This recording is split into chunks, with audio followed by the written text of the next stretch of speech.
The morning I turned 18 wasn't marked by balloons, a cake, or even a simple happy birthday. Instead, my parents handed me a spreadsheet. It was meticulously typed, color-coded, and printed with the kind of precision my mother reserved for her rare moments of focus. The document outlined their expectations: one $300 a month for room and board, plus my share of utilities, groceries, and internet, total $1,750. That was, by no coincidence, almost exactly what I earned each month working full-time at the distribution center on the edge of Buffalo. I stared at the numbers, the black ink blurring into a verdict. I wasn't their son anymore. I was a tenant, a paycheck, a means to an end. The demand didn't come out of nowhere.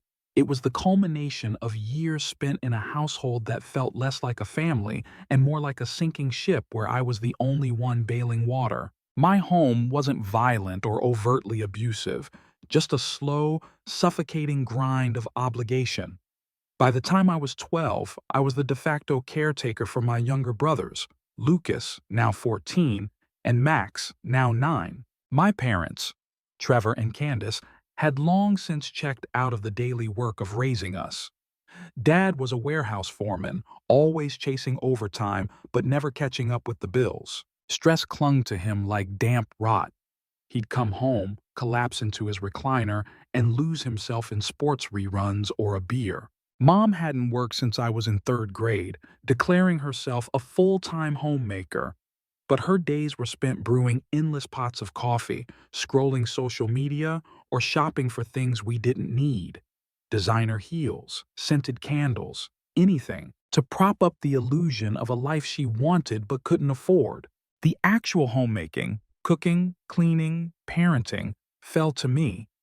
Mornings meant waking at 5:30 a.m. to pack 3 lunches: peanut butter and jelly for Max, turkey and cheese for Lucas, something cheap for myself. I'd wrestle Max into his socks, double-check Lucas's soccer gear, and hustle them to the school bus while Mom sipped coffee and Dad was already at work. Afternoons were homework battles, dinner prep, usually spaghetti or frozen pizza, and scrubbing dishes while Mom watched reality TV. Weekends were a blur of shuttling Lucas to soccer practice, Max to birthday parties, or both to the orthodontist, while my parents ran errands that somehow never included groceries. We lived in a crumbling 4-bedroom duplex on the outskirts of Buffalo. The wallpaper peeled at the edges, the heater groaned like it was possessed, and one of the windows hadn't closed properly in years, letting in drafts that made winter nights brutal. My bedroom wasn't mine. I shared it with Lucas, who kicked in his sleep and blasted music through earbuds that might as well have been speakers. Privacy was a fantasy. Peace was a myth. Despite it all, I held it together. I pulled decent grades in high school, worked part-time at a gas station, and after graduation, landed a grueling but steady job at the distribution center. At $16 an hour, I could finally fix my beat-up hand-me-down car, buy clothes that weren't secondhand, and start saving for community college. For the first time, I felt a flicker of control over my life. I had money in my account. I had a plan. That's when I became a problem. My small steps toward independence seemed to unsettle my parents. Mom started making snide remarks about how some people have it so easy, or how I was too big for my britches. Dad began lecturing me about real-world responsibilities, as if I hadn't been living in the real world since I was 13, just without a paycheck. Their words carried an edge, a warning. Don't get too comfortable. Don't think you're free. The spreadsheet on my 18th birthday was their checkmate. They sat me down at the kitchen table, Mom clutching her coffee mug, Dad avoiding eye contact. "You're an adult now," Dad said, his voice flat. "Time to contribute." Mom slid the paper across the table like it was a contract I'd already signed. I scanned the numbers, my stomach twisting. If I paid what they asked, I'd be left with less than $100 a month. No gas, no car insurance, no textbooks, no buffer for emergencies. They weren't asking for help, they were demanding I hand over my future. I didn't argue. I didn't yell. I just nodded, folded the spreadsheet, and walked out of the kitchen. That night, alone in my shared bedroom, I ran the numbers. The math was merciless. Their plan would trap me, keep me tethered to their chaos. They didn't see me as a son with dreams or potential. They saw a resource to exploit. The worst part? They thought I'd agree. They thought I'd shrug, hand over my paycheck, and keep playing the role they'd written for me. But I was done. 72 hours. That's how long I gave myself to find a way out. I wasn't going to confront them. Words wouldn't change their minds. They'd never listened before. Why would they now? Instead, I started searching for exits. It didn't take long to find them. For $1,300 a month, the absurd amount my parents wanted for a shared room in their falling apart duplex, I could rent a one-bedroom apartment downtown with hardwood floors, an in-unit washer-dryer, and a balcony overlooking a quiet street. But then I found something better. A two-bedroom unit listed for $1,100 total. With a roommate, I'd pay $550,000 plus utilities, less than a third of what my parents demanded for a fraction of the freedom. I remembered Nate Riley, a guy from high school 2 years my senior. He'd posted on Facebook months ago about needing a roommate. On a whim, I messaged him. By some stroke of luck, he hadn't found anyone yet. We met that Saturday at the apartment, a modest but clean place near Buffalo's Elmwood Village. Walking through the door felt like stepping into a different world. White walls, sunlight streaming through the kitchen window, no sour smell of unwashed laundry or burnt candles masking neglect. The appliances worked. The floors didn't creak. It was quiet. It was mine. I handed Nate the first month's rent before I left. Telling my parents I was moving out went exactly as I expected. Dad exploded, shouting about betrayal and abandoning family. Mom sneered, calling it a temper tantrum, and predicting I'd come crawling back within a month. Their words bounced off me. I'd already packed my clothes, my laptop, and the few books I owned into 3 cardboard boxes. In my mind, I was already gone. What I didn't expect was Max's reaction. His big eyes welled up, his lip trembling as he asked, "Are you leaving us forever?" Lucas didn't say much, just lingered by the door as I carried my boxes to the car, his silence heavy with unspoken questions. I knelt down, looked them both in the eyes, and promised I'd still be around. "I'm not abandoning you," I said. "I just need to live my life." I meant it. They weren't the problem. They were victims of the same broken system I'd been propping up for years. The day I moved in with Nate, I slept for 12 hours. Not out of exhaustion, but because for the first time in years, no one needed me. No one banged on the door demanding their soccer cleats or a ride to the mall. The silence wasn't empty. It was sacred. It was freedom. Within a week, I settled into a rhythm that felt both foreign and exhilarating. I could cook a meal without someone interrupting to demand a snack. I could leave the apartment at midnight for fries and not get a passive-aggressive text asking where I was. I wasn't thriving yet, but I was living. I had space to breathe, to think, to grow. Nate was a good roommate, quiet, tidy, and content to split groceries and chores evenly. Our apartment stayed clean.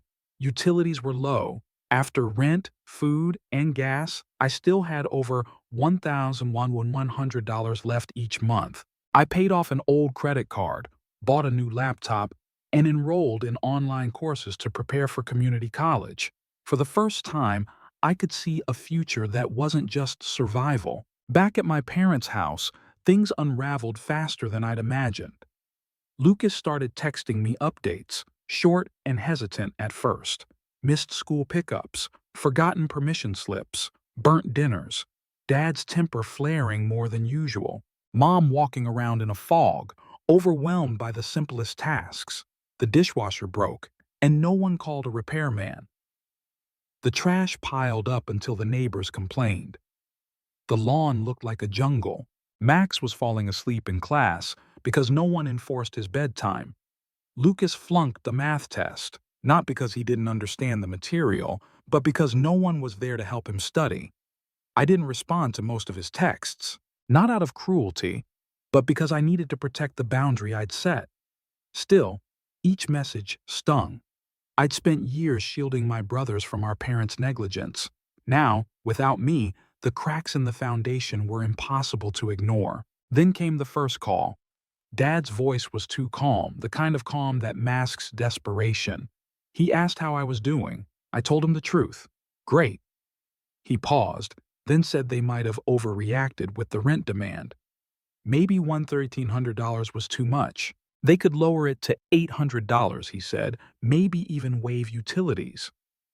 That's a better deal than you'll get anywhere else, right? I didn't laugh or snap back. I just said politely, I'm paying less than that now for my own room, my own space, and no chaos. I'm good where I am. Silence stretched on the line. Then he admitted the real reason for the call. The house was falling apart without me. Mom was overwhelmed. The boys missed me. Things were harder than they expected. I bit back the urge to say, harder than when I did everything for free? Instead, I suggested Mom could get a job to help out. His tone sharpened. It's not that simple, he muttered. But it was. It had always been simple. They just didn't want to see it. A few days later, Mom called. Her voice was unrecognizable. No sharpness, no smugness, just exhaustion. She offered a new deal. Come back, pay $600 a month, and they'd cut my chores. Not as much pressure, she said. Just help a little. I asked what had changed since the $1,750 demand. She admitted they hadn't realized how much I did, that I'd been more helpful than they gave me credit for. The words landed like a half-hearted apology, minimizing years of labor into a casual oversight. Then came the twist. She offered to pay me $300 a month to move back and help. Not rent, a wage. Overnight, I'd gone from a freeloader to a service they were willing to hire. I pointed out the absurdity. One month, I owed them my entire paycheck. The next, they were offering me money to do what I'd done for free for years. I told her I wasn't interested in returning to the same dysfunctional dynamic, no matter how they dressed it up. She started crying. She said she didn't know how to do this, parenting, running a house, keeping it together. She admitted she had no real skills, no job prospects, no idea how to manage the boys alone. She was scared. I wasn't 18 in my head anymore. I'd aged a decade in 2 months.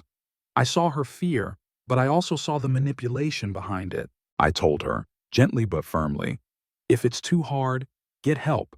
Hire someone, learn, get a job, do what everyone else does when they hit a wall. She said they couldn't afford it. Then you should have thought about that before you depended on a kid to do your job, I said. She cried harder, but I didn't waver. The updates from Lucas grew bleaker. The dishwasher was still broken, and the kitchen smelled like mildew. Max got detention for acting out in class. His focus shot from inconsistent bedtimes. Dad was taking time off work to cover for Mom's breakdowns, and his boss was losing patience. Mom burned dinner 3 nights in a row, then gave up cooking altogether, ordering takeout they couldn't afford. The family wasn't collapsing, it had already collapsed. They just hadn't noticed until I was gone. Then, a month after I moved out, Mom showed up at my apartment. I hadn't given her the address. She must have gotten it from Lucas. Nate answered the door, his brow furrowing. There's someone outside who says she's your mom. She looks rough.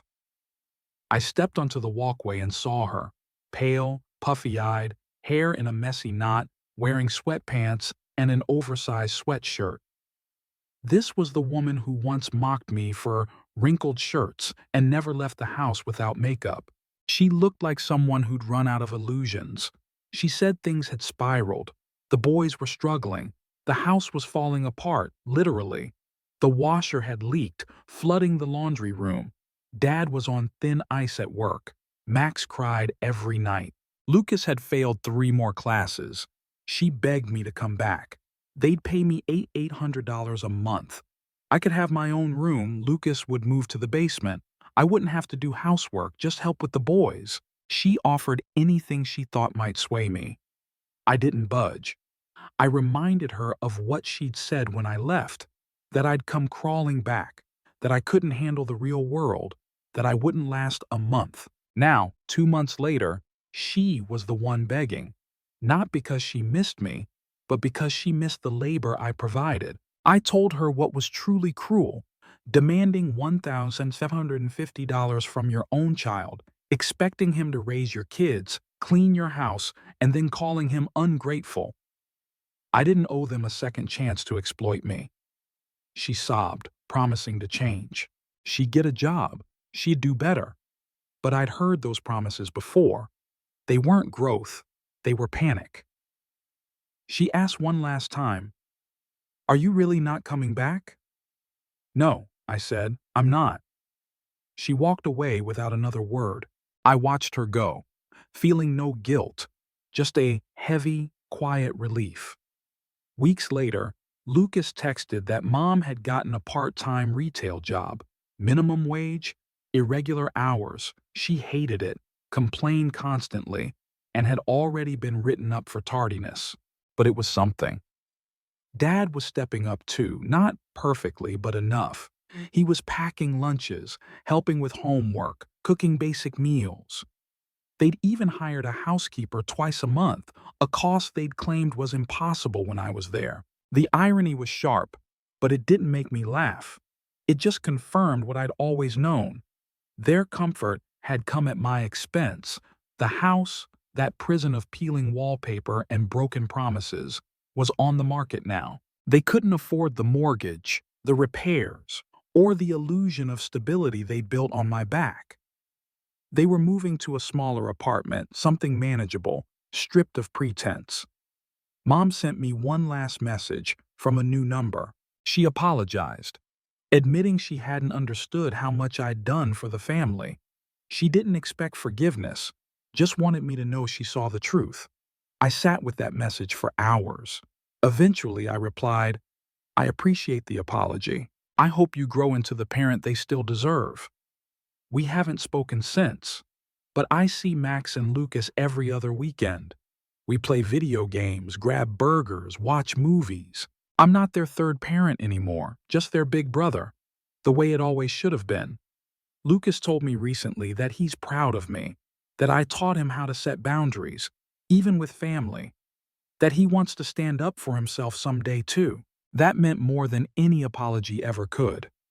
I'm not thriving yet, but I'm building something.